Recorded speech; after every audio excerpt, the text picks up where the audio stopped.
Bonjour chers adorateurs, bonjour chers téléspectateurs, bienvenue sur Carrefour des adorateurs, bienvenue dans notre émission L'heure des adorateurs. L'heure des adorateurs, c'est ce moment où nous édifions les enfants de Dieu, nous édifions les adorateurs pour que la parole de Dieu puisse véritablement avoir un fondement et transformer nos cœurs et que nous soyons à l'image de Christ, notre modèle.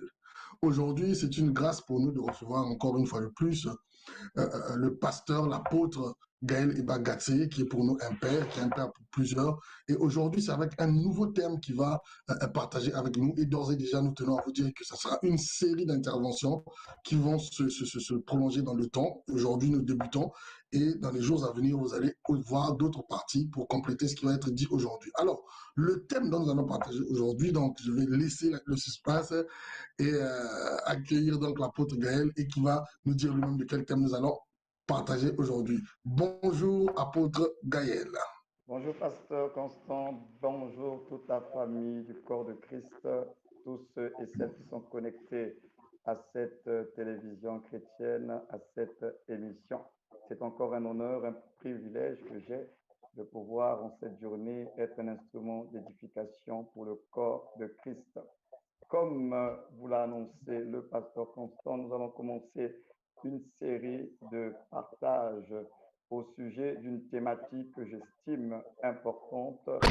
C'est la thématique sur la joie du salut. Pourquoi la joie du salut? Parce que c'est parti d'un constat. À faire 26 ans aujourd'hui que nous marchons et que nous servons le Seigneur. Et j'ai visité pas mal d'églises et j'ai observé aussi beaucoup de chrétiens. Et dans mon observation de la chrétienté d'aujourd'hui, j'ai pu faire certains constats. Et le constat, c'est que beaucoup de chrétiens aujourd'hui sont chrétiens juste de nom, mais on a du mal véritablement à voir en eux la joie d'être sauvés, la joie du salut. Les gens sont des enfants de Dieu, c'est vrai, ils vont dans des églises, c'est vrai, ils sont même dans des activités d'église, c'est vrai, mais quand on observe dans leur vie, on voit bien qu'il y a quelque chose qui manque, il manque quelque chose, il n'y a pas ce plaisir, cette joie-là d'être en Christ, cette joie-là d'être enfant de Dieu. Et lorsque je parle de la joie, je ne dis pas que tout sera rose dans la vie du croyant. Oh, nous aurons des combats, nous aurons des batailles, il y aura des hauts, il y aura des bas. Mais je parle de quelque chose qui est à l'intérieur de nous, que même lorsqu'on est dans les moments les plus difficiles, que ceux qui sont autour de nous, ils constatent qu'on n'est pas ébranlé comme tout le monde. Parce que le chrétien est une personne qui a une valeur ajoutée. Si le monde Alléluia. pleure pour n'importe qui et n'importe quoi, le chrétien ne doit pas paniquer n'importe comment. Donc, si nous, on commence à nous comporter comme eux, il n'y a pas de valeur ajoutée. Ce qui fait qu'aujourd'hui, il y a pas mal de personnes qui ne veulent pas prier, qui ne veulent pas de notre Dieu. Parce que lorsqu'ils nous observent la manière dont nous vivons notre foi chrétienne, beaucoup ne sont même pas encouragés à embrasser cette foi chrétienne. Parce que lorsqu'ils voient la manière dont les chrétiens vivent, réagissent, quelles sont nos attitudes, notre langage et tout ça là, ils se disent, mais si c'est cette chrétien, ça ne vaut pas la peine. Donc, Mm. donc, nous voulons aborder le sujet sur la joie du salut parce que notre Dieu est un Dieu aussi joyeux. Et là, c'est important aussi que j'aborde ce sujet parce que la religion nous l'a présenté comme un Dieu qui était sévère, un Dieu qui était froid, un Dieu qui n'avait pas d'humour, s'il faut le dire ainsi, alors que Dieu est un Dieu joyeux. C'est un Dieu Amen. de vie. Il n'est pas triste. D'ailleurs, quand on regarde la création qui nous entoure, on voit bien que c'est un Dieu de diversité. Dieu aime les belles choses. Donc, la religion nous a finalement donné une image d'un Dieu qui n'est pas la bonne image selon la révélation de la Bible. Dieu est un Dieu de célébration. Dieu est un Dieu Amen. de louange. Donc, on ne peut pas avoir une idée d'un Dieu lointain qui est froid et qui, à la moindre faute, il nous frappe, il nous sanctionne. Ça, ce n'est pas le Dieu de la Bible. C'est pourquoi, lorsque nous parlons du salut, le salut, c'est une bonne nouvelle. C'est une bonne nouvelle. Pourquoi? Tout simplement parce qu'en Adam, nous avons hérité de quelque chose de très lourd. Et Dieu, dans son amour, il n'a pas voulu nous laisser dans cet héritage adamique qui pesait finalement. Parce que l'héritage d'Adam nous a privés de la gloire de Dieu. L'héritage d'Adam nous a privés de la présence de Dieu. L'héritage d'Adam nous a privés de la communion avec Dieu. L'héritage d'Adam nous a séparés de Dieu. L'héritage d'Adam a fait de nous des esclaves du diable et du péché. Et nous avons été condamnés par la justice de Dieu. Donc Dieu, dans son amour, il nous aime tellement qu'il ne pouvait pas nous laisser dans cet état. C'est pourquoi il nous accorde l'honneur. Et quelquefois, c'est étonnant ce que je veux dire, mais pourtant c'est la vérité. Ce matin, nous étions en prière et puis c'est venu comme ça dans mon esprit que Dieu nous a accordé l'honneur de pouvoir être bénéficiaire de l'œuvre de la croix. Parce que finalement, l'œuvre de la croix, c'est un honneur qu'il nous fait parce que Dieu nous aime tant. Donc, l'œuvre achevée de la croix, c'est un honneur que Dieu nous fait parce qu'il nous aime tant. C'est une œuvre que lui-même, il a accomplie, mais pour nous. Il ne l'a pas accomplie pour lui parce qu'il n'en avait pas besoin.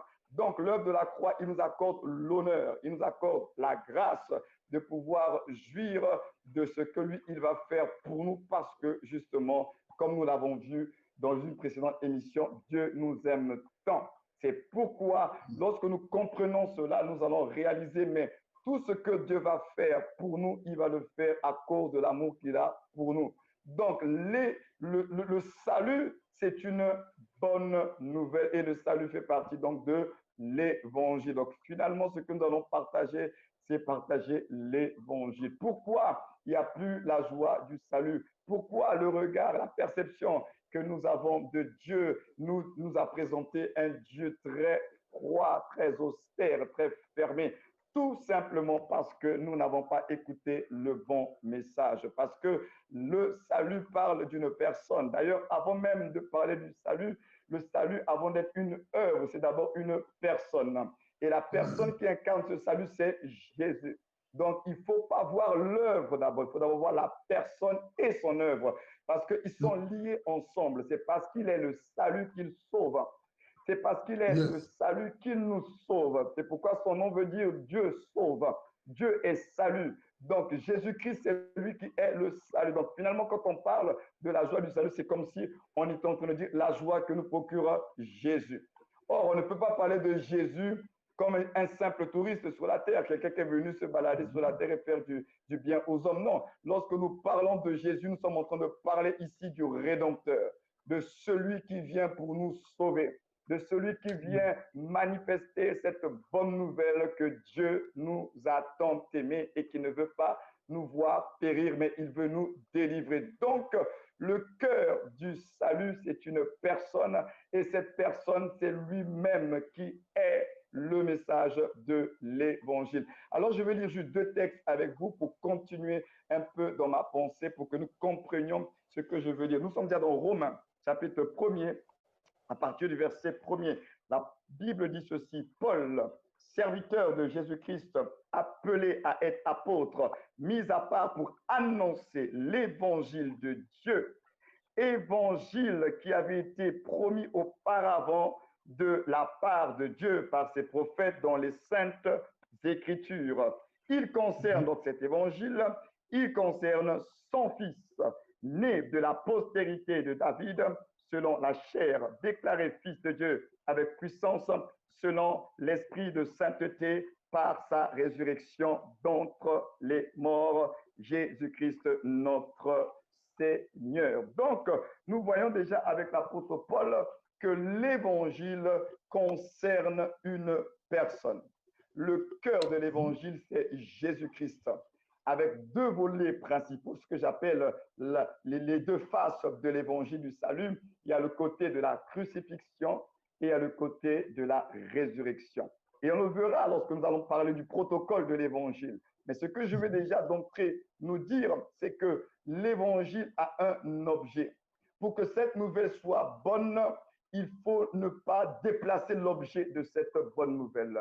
L'objet de cette bonne nouvelle, c'est une personne qui a été incarnée et qui est venue sur la terre pour pouvoir, par identification à nous, nous délivrer du péché, de Satan et de la justice de Dieu. Donc, c'est important pour nous de comprendre que On ne peut pas prêcher n'importe quoi. Parce que pour produire la joie du salut, qui est la joie de Jésus-Christ lui-même, il faut annoncer le message de Jésus-Christ.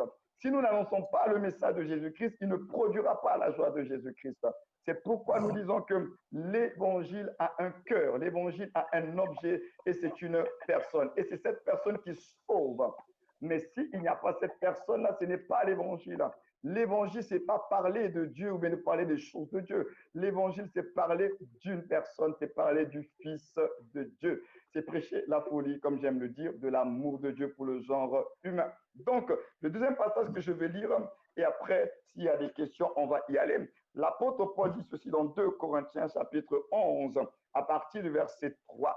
Toutefois, de même que le serpent séduisit Ève par sa ruse, je crains que vos pensées ne se corrompent et ne se détournent de la simplicité à l'égard de Christ. Car si quelqu'un vient vous prêcher un autre Jésus que celui que nous avons prêché, ou si vous recevez un autre esprit que celui que vous avez reçu, ou un autre évangile que celui que vous avez embrassé, vous le supportez fort bien. Alors, à travers ce verset, nous découvrons que l'apôtre Paul est en train de nous dire que il est possible, je le répète selon Paul, il est possible de prêcher un autre Jésus. Ce n'est pas tous ceux qui parlent de Jésus qui prêchent le vrai Jésus. Et le Christ, comme on l'avait vu dans une précédente émission, il peut être prêché de deux façons, but ou bien moyen. Donc, si les gens orientent le message comme le moyen seulement, le moyen pour obtenir les choses, ce n'est pas le Christ que nous devons prêcher. Parce que le Christ que nous devons prêcher, c'est lui qui doit être le but. Et non le moyen pour satisfaire nos rêves et nos ambitions personnelles. Non, ça, ce n'est pas le Jésus de la Bible. Il n'est pas venu sur la terre pour régler les problèmes matériels et sociaux. Il est venu premièrement pour réconcilier les hommes avec Dieu. Maintenant, Dieu, dans son amour, il va régler les problèmes d'ordre social et matériel pour ses enfants, c'est vrai. Mais le but principal de sa venue, ce n'est pas pour nous faire des milliardaires, faire de nous des grandes personnes sur la terre. C'est pas ça l'objectif. L'objectif, c'est de nous amener à la connaissance du Fils de Dieu, c'est de nous amener à la ressemblance du Fils de Dieu. Et pour y arriver, il faut d'abord que Dieu puisse nous réconcilier avec lui. Et c'est ce qu'il a fait à travers l'œuvre de la croix. Donc, Paul dit que nous pouvons prêcher un autre Jésus, donc un autre Christ qui n'est pas le bon message. Paul dit que nous pouvons prêcher étant animés d'un autre esprit. Donc, on peut prêcher et ne pas avoir le bon état d'esprit. Et Paul dit que nous pouvons prêcher un autre évangile. Voilà pourquoi nous disons que s'il y a des personnes qui n'ont pas la joie du salut, il faut se poser la question par rapport à ce que Paul dit. Quel est le Jésus qu'on leur a annoncé? Dans quel état d'esprit on leur a prêché cet évangile? Et est-ce que c'est vraiment l'évangile avec l'objet principal qui est Jésus? Donc, c'est l'évangile, c'est son objet, et puis c'est dans quel état d'esprit nous le prêchons. Il y a l'évangile, il y a l'esprit dans lequel nous le prêchons, il y a l'objet de cet évangile. Si Christ n'est pas au centre, mais pas Christ le moyen, mais Christ le but, ce n'est pas l'évangile de Jésus-Christ, parce que justement, on dit que c'est l'évangile du salut, et l'évangile du salut, c'est tout simplement l'évangile de Jésus-Christ. Donc voilà déjà en première partie ce que je peux dire. Très bénissant, très très bénissant. J'ai une question que je voudrais poser par rapport à tout cela. Est-ce que on le remarque aussi régulièrement, quand les gens viennent de connaître Jésus, quand on leur annonce l'évangile, ils ont donné leur vie à Jésus. Les premiers moments, ils sont tout contents, ils sont des fois tous zélés, ils sont heureux, ils témoignent que leur vie a changé, ils n'ont jamais vécu la même chose. Mais au bout d'un moment, ils commencent en fait à remarquer, c'est comme si, bon, ben, que voilà, l'extraordinaire vient de passer maintenant, ils retrouvent un peu la vie, un peu de tous les jours, ils rentrent des fois dans les mêmes choses qu'avant, dans les mêmes mentalités, les mêmes raisonnements. Est-ce que le problème, ce n'est pas le fait que les gens peut-être voient qu'ils ont rapidement assez fait le tour, on leur a parlé d'un Dieu qui est au paradis, un jour il viendra nous chercher, donc bon, c'est comme si la joie, c'est comme si ce bonheur-là était lointain, quoi, et que maintenant, ben, il faut continuer de lutter à la manière humaine. Est-ce qu'il y a quelque chose dans ce sens-là qu'il faudrait revoir? Très bonne question. Et justement, par rapport à cette question, il est important pour nous justement de pouvoir fixer les choses. C'est vrai que lorsque les gens viennent à Jésus, pour la plupart, on utilise les moyens de grâce. Hein? Et les moyens de grâce, ça peut être des guérisons, des miracles, ça peut être des manifestations que Dieu va accorder à ces personnes-là. Parce que Dieu sait très bien que l'incroyant ne peut pas croire sans voir. C'est pourquoi il nous permet, quand on est encore un croyant, de vivre, de voir, d'expérimenter la puissance, la gloire de Dieu dans notre vie.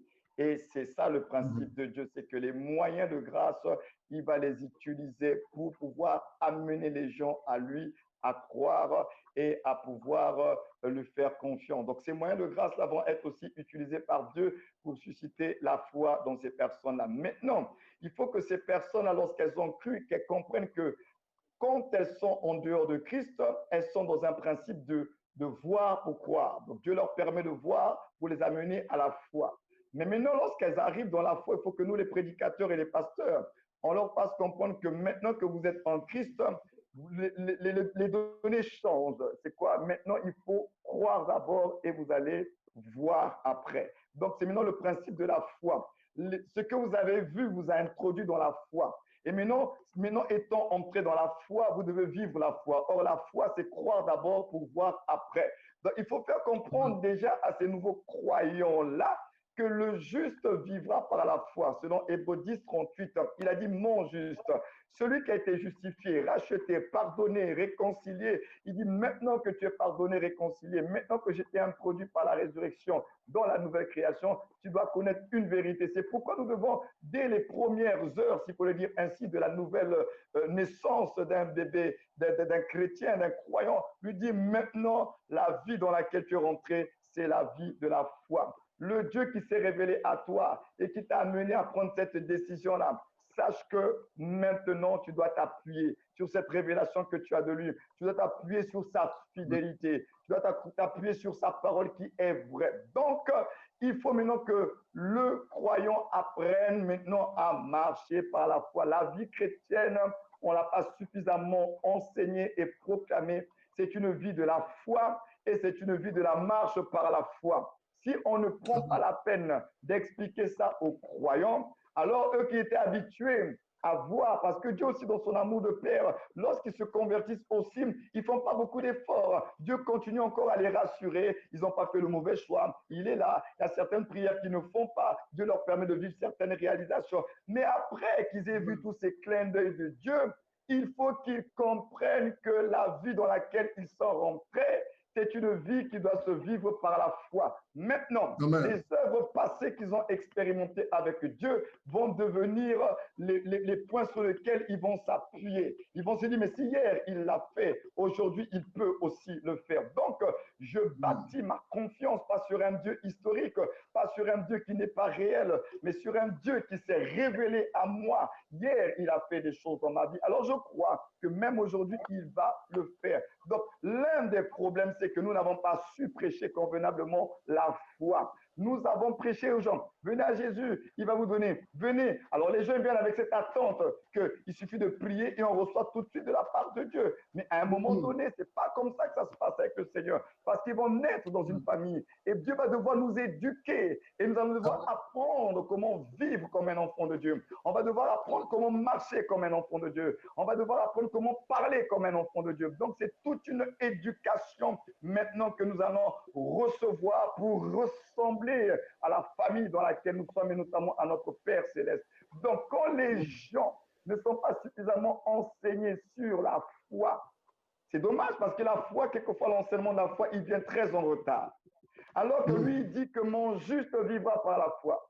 Si nous martelions dès le départ sur la foi, sur les principes de la foi, sur les mécanismes de la foi, sur l'importance de la foi, sur l'utilité de la foi, que sans elle, on ne peut pas plaire à Dieu, que sans elle, on ne tiendra pas dans le combat contre le diable, que sans elle, on ne pourra pas éteindre les traits enflammés du malin, que sans elle, on ne peut pas provoquer les miracles, que sans elle, on ne peut même pas avoir les prières exaucées. Si on n'a pas su marteler ça dès le point de départ, alors nous sommes avec des enfants de Dieu qui sont là et qui pensent que Dieu va continuer à tout faire sans qu'ils fassent des efforts. Non, le plus grand travail, c'est le travail qu'il a fait à la croix. Maintenant, étant nés de nouveau, nous devons nous approprier ce qu'il a fait à la croix pour vivre la réalité de la croix par la foi dans notre vie de tous les jours. Donc, finalement, l'œuvre de la croix va devoir se vivre par la foi. Donc, tout ce que Christ nous a obtenu, nous a donné, tout le travail de la croix va devoir se vivre par la foi. Donc, si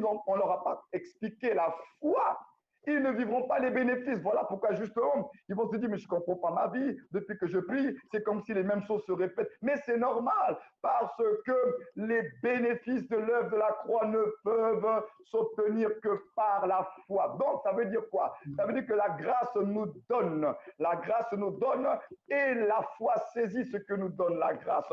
Mais la foi ne peut pas saisir ce que nous donne la grâce si au préalable, nous n'avons pas pris conscience de la vérité au sujet de la grâce.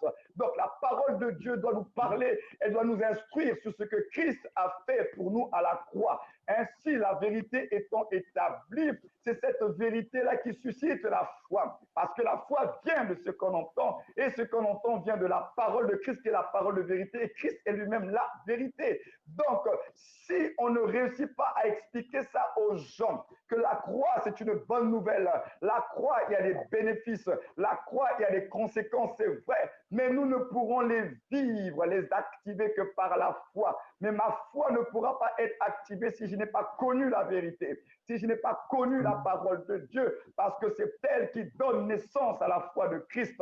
Donc ces choses-là, n'étant pas suffisamment expliquées, encourager le peuple de Dieu, c'est pourquoi les gens sont frustrés. Ils disent, mais Christ est mort, il n'y a plus de condamnation. Mais comment se fait-il que je continue à vivre les choses? Mais c'est normal. Tant que les gens n'activeront pas la foi, ils ne vivront pas l'œuvre de la croix. La foi, je le répète, active les bénéfices de l'œuvre de la croix. Si je n'ai pas la foi, l'œuvre de la croix, elle est là, elle est parfaite, mais je ne vivrai pas les bénéfices. Les bénéfices, c'est par la foi. Donc, la grâce nous donne et la foi reçoit. La grâce, c'est comme un émetteur et la foi, c'est comme le récepteur. Et si l'émetteur émet, il n'y a pas de récepteur, ça ne sert à rien. Donc, c'est la foi qui nous permet de capter le signal pour pouvoir vivre la réalité de l'œuvre de Christ. Les gens n'ont pas la joie du salut justement aussi à cause de cela. Parce que quand on nous parle de l'œuvre de la croix et des bénéfices, ça semble être trop beau pour être vrai. Alors on lit des déclarations de la Bible, on voit notre vie, on se dit mais pourquoi ça ne marche pas? Mais j'aimerais dire que la parole de Dieu ne ment pas. Si ça ne marche pas, ce n'est pas au niveau de la parole de Dieu. Pourquoi? Parce qu'il y a un principe que j'aime bien, c'est selon Éphésiens 2:8. Le principe dit quoi? Nous sommes sauvés par grâce au moyen de la foi. Donc, on nous parle de salut, on nous parle de grâce, on nous parle de foi. Donc, toutes les œuvres de salut de Dieu, ce sont des œuvres de grâce. Maintenant, les œuvres de Dieu, qui sont les œuvres de grâce, ne peuvent s'obtenir que par la foi. Et toute notre vie chrétienne, il faut faire comprendre aux chrétiens, c'est la même équation, elle ne changera pas. Nous recevrons tout gracieusement. Dieu, tout ce que nous recevons en Christ, c'est la grâce de Dieu. Maintenant, pour recevoir cela, c'est par la foi. Le moyen qui reçoit ce que la grâce nous donne, c'est la foi. Donc, si on oublie que c'est la grâce et qu'on veut convertir cela par des efforts, on va être frustré. Nous devons recevoir tout ce que Christ a fait, il nous le donne comme un cadeau. Maintenant, le cadeau, il faut le recevoir par la foi. C'est important. La Bible dit quoi? La grâce et la vérité sont venues par Jésus-Christ. La grâce, l'œuvre de la grâce à la croix a été accomplie par le Seigneur. C'était une œuvre parfaite.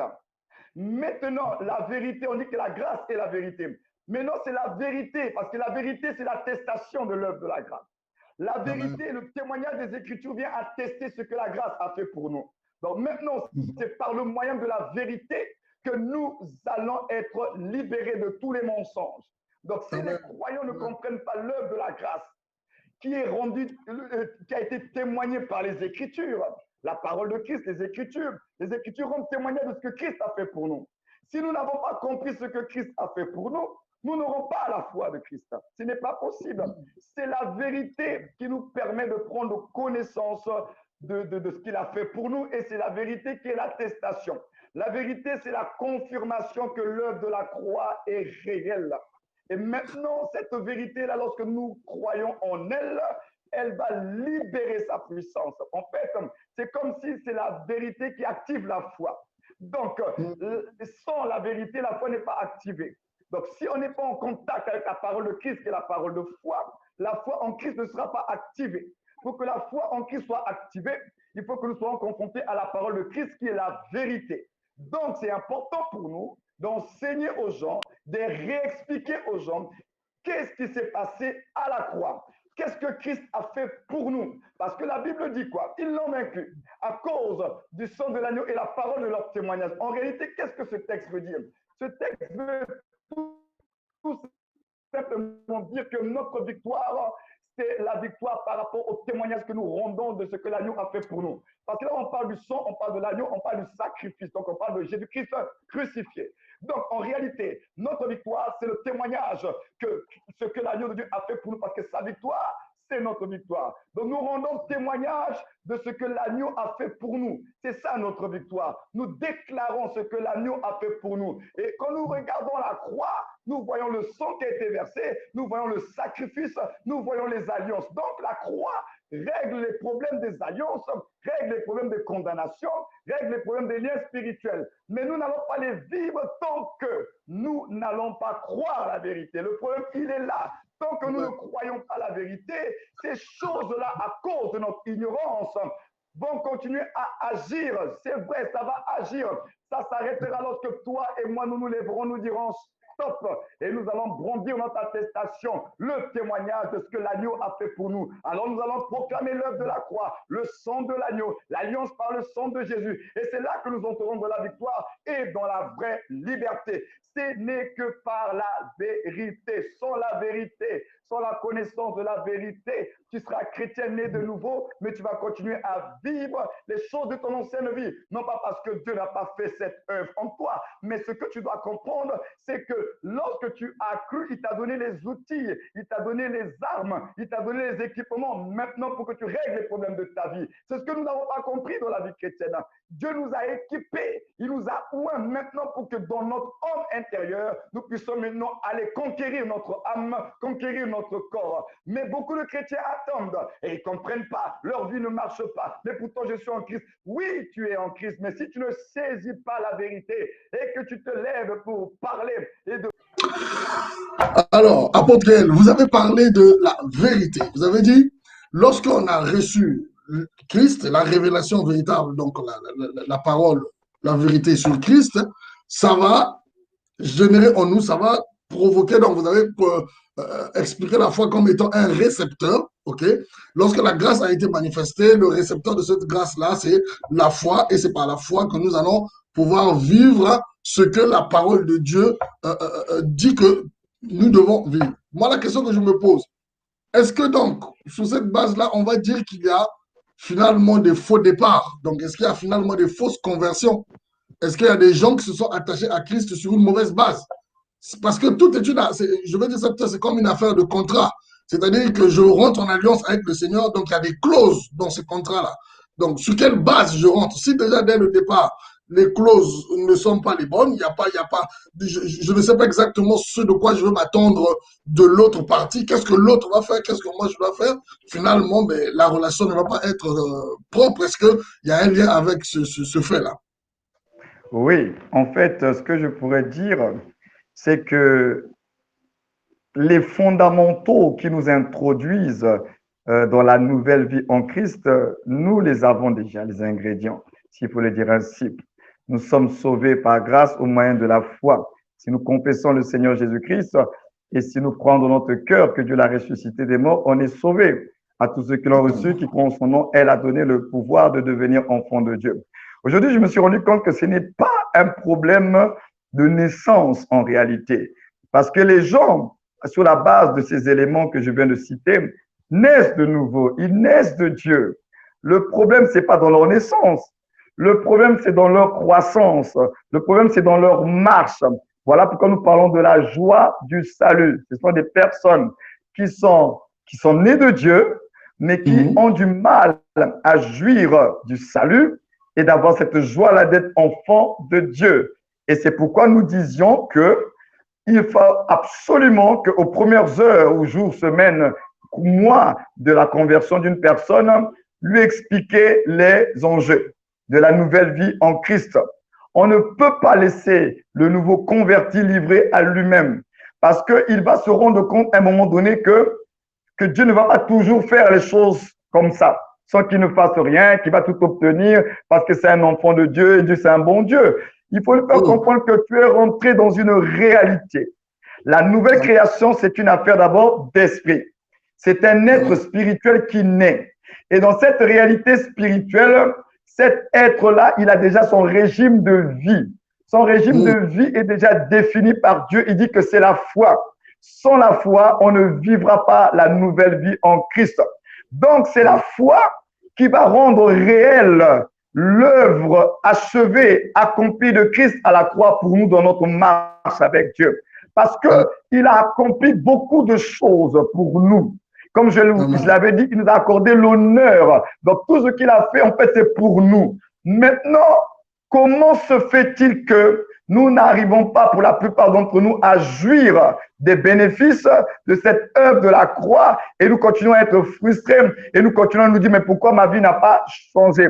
Pour la simple et bonne raison, comme je l'ai dit tout à l'heure, c'est que l'œuvre de la croix se vit par la foi.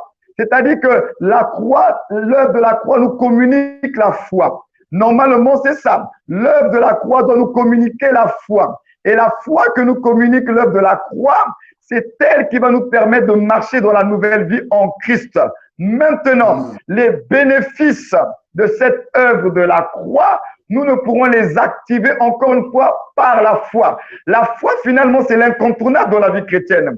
La croix nous communique la foi et la foi, c'est elle qui nous permet d'activer les bénéfices de la croix. Donc, vous voyez le rapport entre la croix et la foi. C'est la croix qui produit la foi et maintenant, c'est la foi qui a été donnée par l'œuvre de la croix qui va devoir saisir les bénéfices de la croix. Et maintenant, la foi saisissant les bénéfices de la croix, c'est elle encore qui va appliquer cela dans la marche chrétienne. C'est pourquoi, lorsque le croyant n'est pas enseigné sur comment vivre la nouvelle vie en Christ, il est frustré. Pourquoi? Parce qu'il n'a pas compris qu'avec Dieu, nous allons devoir posséder, conquérir ce que Dieu nous donne. En fait, notre héritage en Christ doit se conquérir. C'est ça le principe de Dieu. Donc, quand on est de nouveau, Dieu, qu'est-ce qu'il va faire? Il va nous donner les outils, il va nous donner les éléments, il va nous équiper au niveau de notre homme intérieur pour que maintenant, ayant les outils, ayant les éléments, nous puissions maintenant aller à la conquérir de notre âme, à la conquête plutôt de notre âme et de notre corps.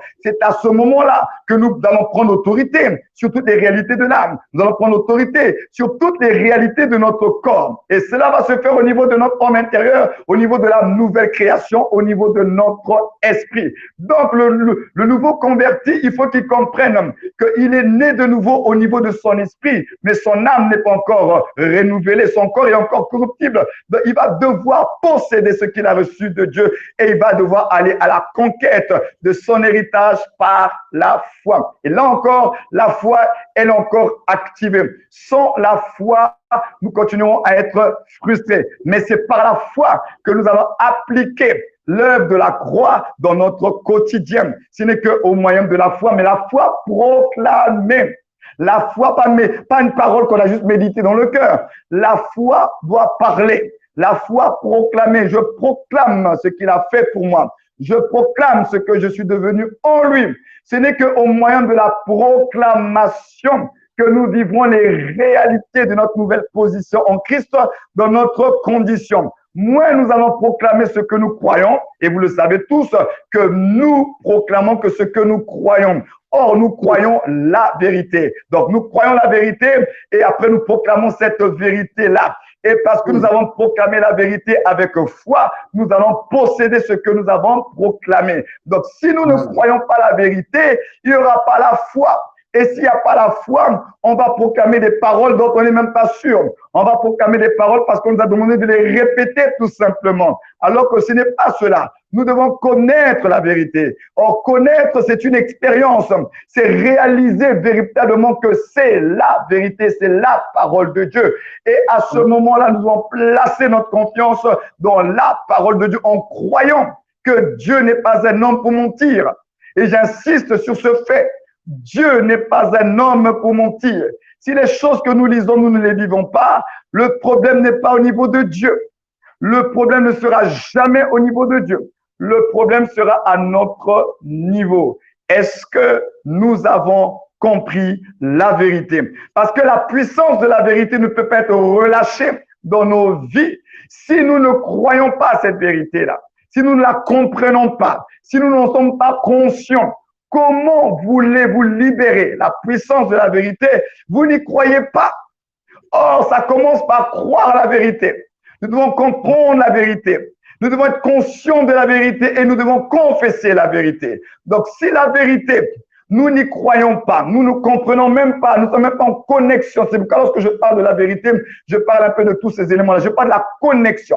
Nous devons être connectés à la parole de vérité. Et après, lorsqu'on est connecté, nous devons comprendre cette parole de vérité. Troisième chose, la parole de vérité, lorsqu'elle est comprise, elle a produit en nous la conscience de la vérité. Et lorsque la conscience de la vérité est là, ça produit en nous la confession. Maintenant, nous confessons. Maintenant, nous proclamons. Nous proclamons quoi? Ce que nous avons cru. Comment nous avons cru? Parce qu'on a été connectés à la vérité. Et nous avons donc accepté cette vérité-là. On a compris cette vérité. On en a pris conscience. Et maintenant, on a proclamé la vérité. Donc, ce sont les choses dans la vie chrétienne. Si on n'enseigne pas ça aux croyants lorsqu'ils ont cru, ils vont continuer à être frustrés.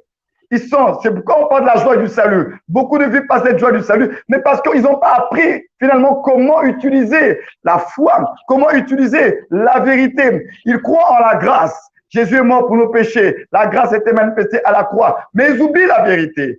La Bible dit que la grâce et la vérité, s'il vous plaît, sont venues par Jésus-Christ. Il n'y a pas que la grâce, il y a aussi la vérité. Nous sommes tellement focalisés sur la grâce et l'œuvre de la croix que nous avons oublié la vérité. Et là, c'est à nous de dire, la vérité, c'est le témoignage des Écritures rendu à l'œuvre de Christ pour nous à la croix. Nous devons croire tout ce que cette œuvre de grâce nous a donné. Et lorsque nous croyons à ce que toute cette œuvre de grâce nous a donné, alors nous allons proclamer notre foi.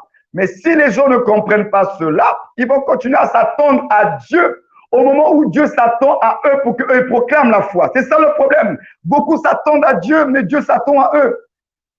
Ils s'attendent à Dieu, mais Dieu s'attend plutôt à eux. Vous dites, lève-toi et parle. Eux, ils veulent que Dieu leur parle.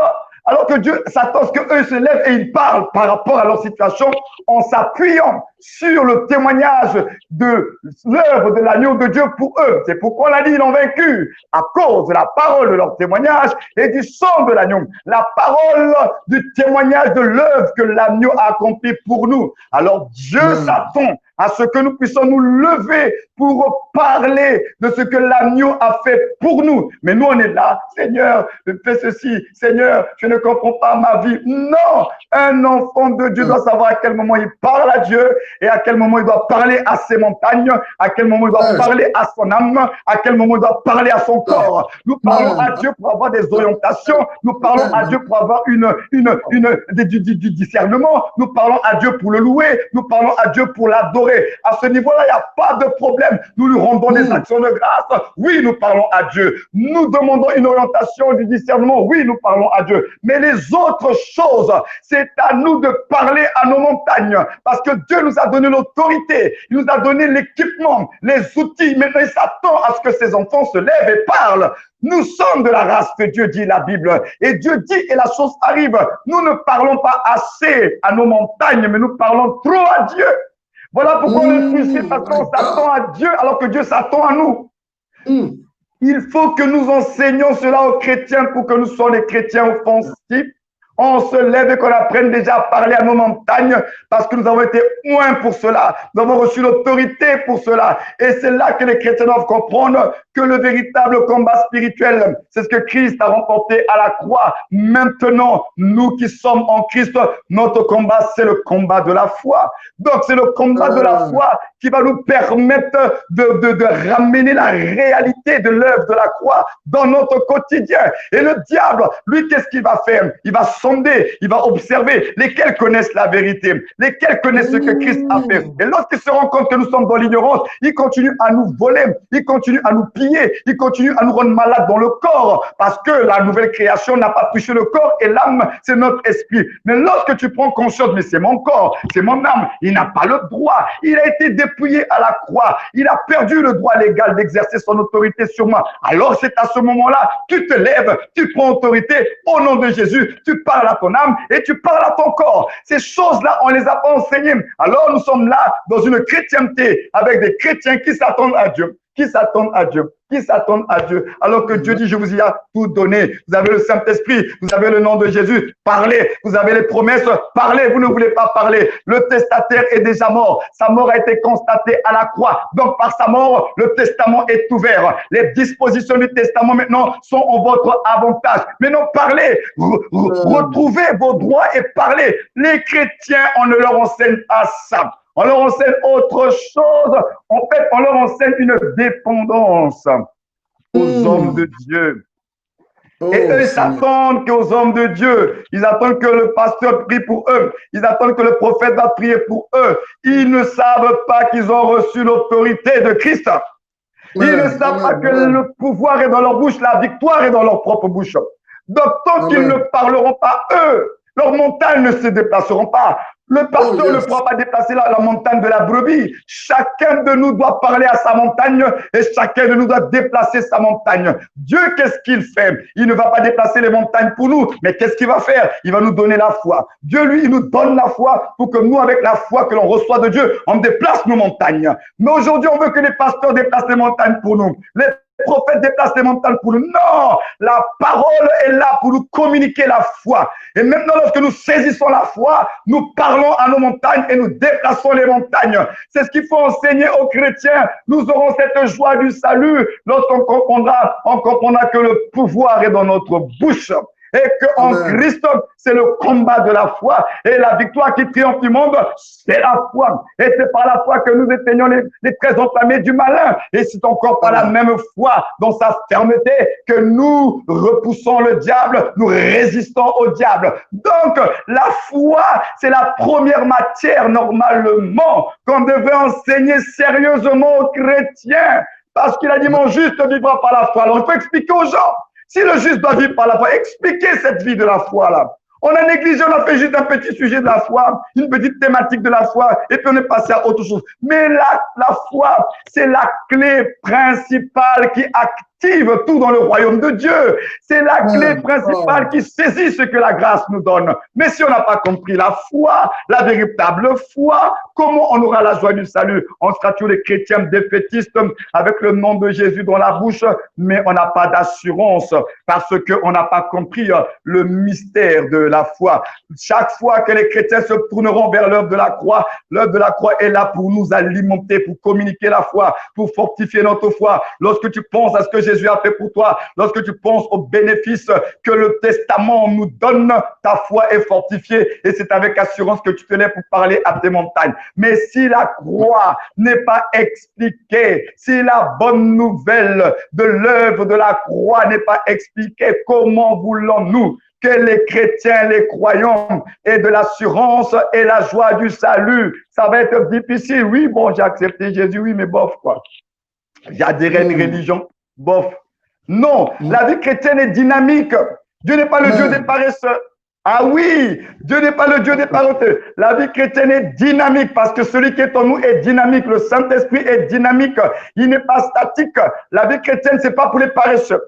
Non, non, non, non, non. D'ailleurs, vous voyez même dans la Bible, dans Apocalypse, on dit celui qui vaincra, celui qui vaincra, celui qui vaincra. La vie chrétienne, c'est pas pour les paresseux.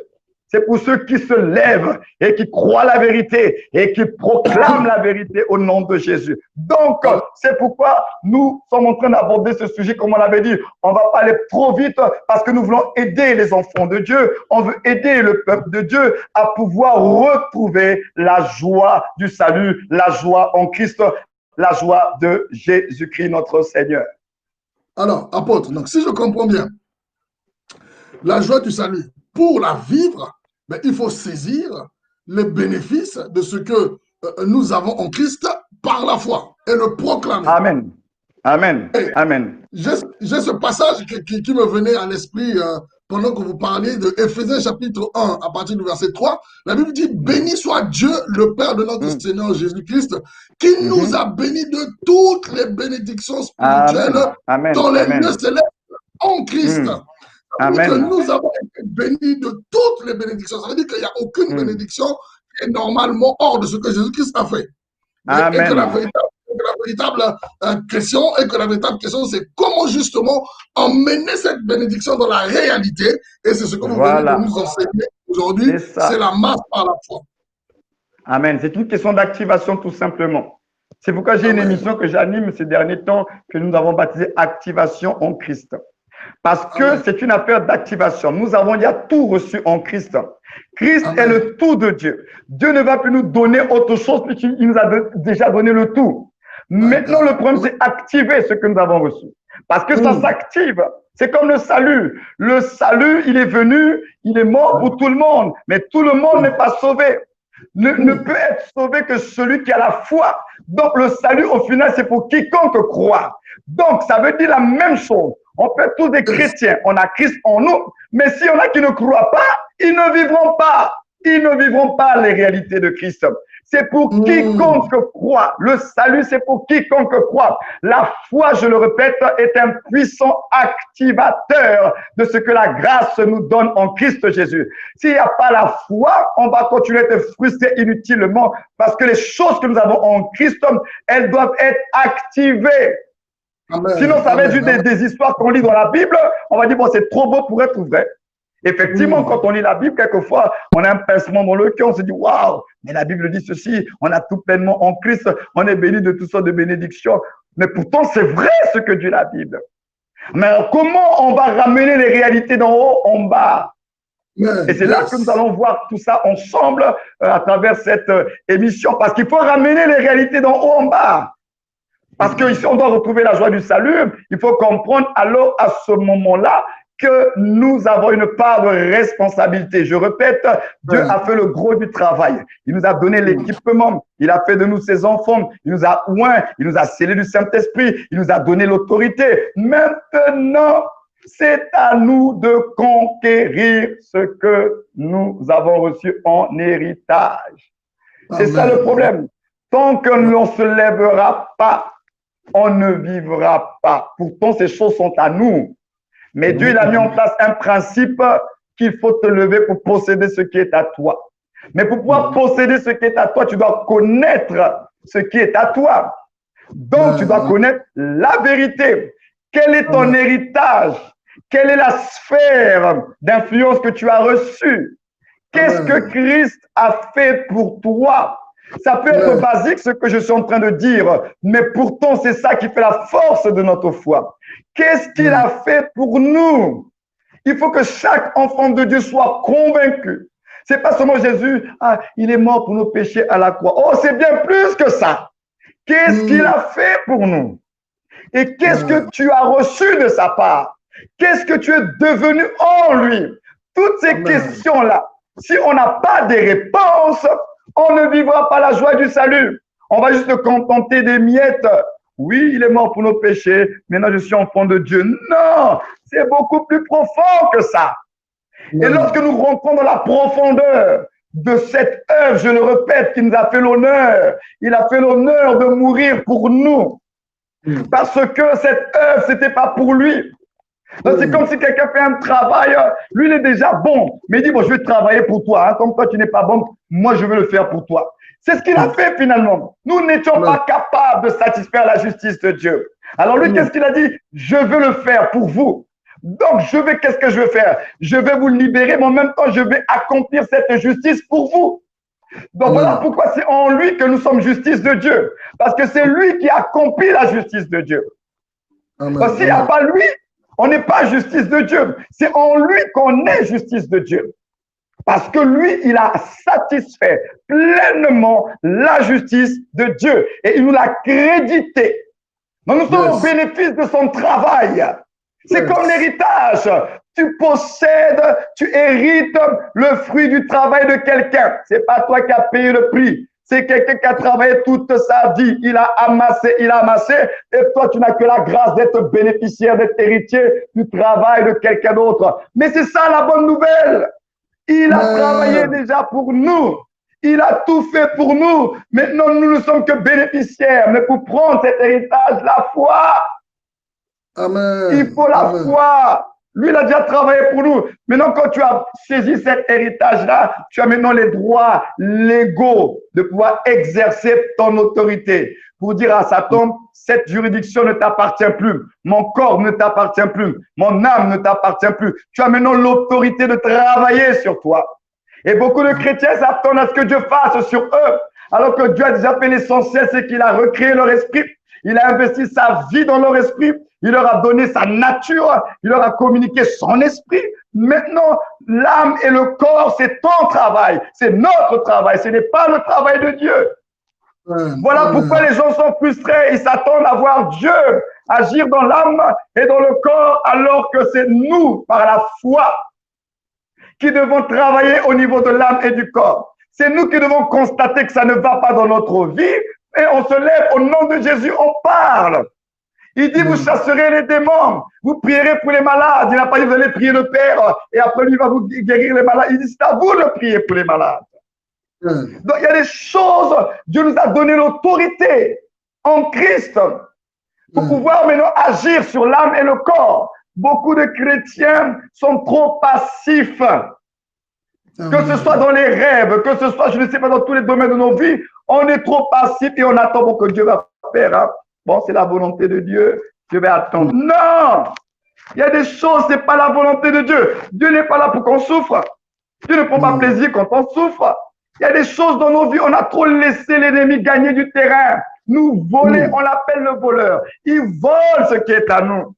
Et nous, on le laisse voler tranquillement, alors qu'il n'a plus de droit légal. Il lui a ôté le droit. C'est ce que ça veut dire dans Colossiens 2,15. On dit il a dépouillé les dominations, les autorités. Ça veut dire quoi? Ça veut tout simplement dire qu'il a ôté le droit légal au diable d'exercer son autorité et sa domination sur tous ceux qui vont croire en Jésus-Christ. C'était une œuvre qui était prophétique.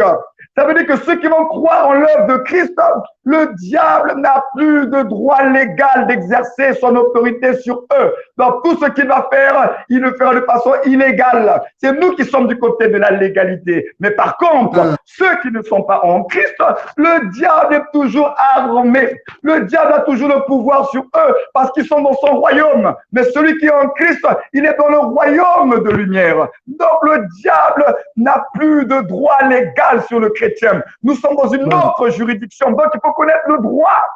Il faut connaître la loi, il faut connaître le droit. La juridiction du royaume de Dieu, ce n'est pas la juridiction du royaume des ténèbres. Le diable, pour quiconque croit en Jésus-Christ, n'a plus de droit légal. Mais par contre, il peut agir de façon illégale. Il peut voler. Et c'est à nous de veiller. Et lorsqu'on va se rendre compte que de façon illégale, notre territoire est attaqué, notre territoire est exploité, c'est à nous qui avons le droit légal de chasser. C'est là qu'on doit chasser. C'est à nous qui avons le droit légal de prendre l'autorité parce que c'est nous qui sommes les propriétaires de la terre. Donc la vie chrétienne, c'est des choses. Aujourd'hui, en 26 années, je me rends compte que si on nous avait appris cela, il y a 26 ans, peut-être que même ma propre vie n'aurait pas été la même. Mais aujourd'hui, les choses sont tellement claires dans mon esprit que le véritable combat spirituel a été remporté à la croix et que le croyant est dans le combat de la foi. Mais la foi en quoi? En ce que Christ a remporté à la croix. Donc c'est ma foi. Je suis dans le combat spirituel parce que le référent, la référence de ma foi, c'est l'œuvre de la croix. L'œuvre de la croix est la référence de ma foi. Parce qu'il a fait cette œuvre, je m'appuie sur cette œuvre pour combattre dans la foi. Si ces choses ne sont pas expliquées, comment la joie du salut? C'est pas possible. C'est pas possible que Dieu nous aide, que Dieu aide l'Église, que Dieu aide les croyants à revenir à ce qui semble être simple, mais ô combien puissant de l'évangile de Jésus-Christ. Amen. Alléluia. Seigneur. Gloire au Seigneur. En tout cas, apôtre, merci pour ce numéro qui nous a énormément bénis. Et moi, en tant que l'un de vos fils, je suis encore conforté dans le sujet que j'avais abordé dans mon premier livre qu'on appelle La foi, le seul vrai combat. En vous écoutant encore, je réalise encore beaucoup plus clairement combien justement la foi est véritablement le vrai combat que nous, enfants de Dieu, nous devons mener et non aujourd'hui, bon, il y a les combats spirituels contre les démons, mais je pense que dans les numéros à venir, on en reparlera bien entendu pour encore davantage éclairer le peuple de Dieu. Merci vraiment beaucoup pour votre disponibilité et nous tenons vraiment à dire à nos téléspectateurs que cet enseignement-là va se faire sur plusieurs séries, sur plusieurs numéros et soyez-en sûrs que ce n'est que le commencement et vous allez être édifiés. Vos yeux vont s'ouvrir et votre vie ne sera plus jamais la même pour la gloire du Seigneur. Que le Seigneur vous bénisse. Apôtre, merci beaucoup. Merci encore. Nous sommes C'est moi qui vous véritablement bénis remercie. et touchés. Que Dieu vous bénisse et à très bientôt sur notre chaîne Carrefour des adorateurs. Amen, Merci. amen. Shalom à tous. Que Dieu vous bénisse. Shalom, à très bientôt. Merci. Amen.